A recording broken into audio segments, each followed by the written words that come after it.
مولانا صاحب، کیا قرآن سے استخارہ کیا جا سکتا ہے؟ یعنی دعا کر کے قرآن مجید کھول لیں اور پھر اس کا ترجمہ پڑھ کر اس سے جواب اخذ کر لیں، یہ شرعاً کس حد تک جائز ہے؟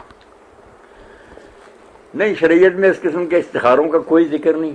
باقی امت میں ایسے استخارے رائج ہیں، کوئی قرآن سے استخارہ کرتا، کوئی کسی طرح تسبیحوں سے کرتا، مگر سب سے بہتر یہی ہے کہ آدمی اللہ تعالیٰ سے دعا کرے کہ میں یہ کام کرنا چاہتا ہوں، اگر یہ بہتر ہے تو اللہ تعالیٰ اس کے ہونے کے لیے اسباب مہیا کرے، اس میں برکت دے، اگر نہیں یہ میرے حق میں بہتر ہے تو اس میں کوئی روڑا اٹکا دے، خلوص دل سے یہ معاملہ اللہ کے سپرد کر دے، پھر جو ہو نا اس پر راضی رہے۔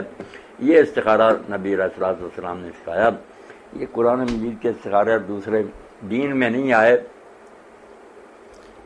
مولانا ضمن یہ بتا دیں کہ یہ استخارہ کسی وقت بھی کیا جا سکتا ہے؟ دن میں کسی وقت بھی کیا جائے، 2 رکعت نماز پڑھ کے نا یہ دعا کرے، آج جانا اللہ تو سب کچھ جانتا ہے، قادر مطلق ہے، اگر یہ چیز میری دنیا آخرت کی یہ بہتر ہے تو اس میں برکت دے، ہونے دے، اگر نہیں میرے لیے مناسب اس میں کوئی روڑا اٹک جائے، اور جدھر بہتری ادھر مجھے متوجہ کر دیا جائے۔ کچھ لوگ یہ بھی ساتھ کہتے ہیں کہ آپ سو جائیں، آپ کو خواب میں اشارہ ہوگا، یہ تمام چیزیں کس حد تک یہ درست چیزیں ہیں؟ جو ہے نا یہ لوگوں نے ساتھ زمین میں خود ہی لگا لی ہیں کہ سونا چاہیے اور پھر خواب آئیں گے اس کی تعبیر، ایسی کوئی بات اللہ کے رسول نے نہیں بتائی۔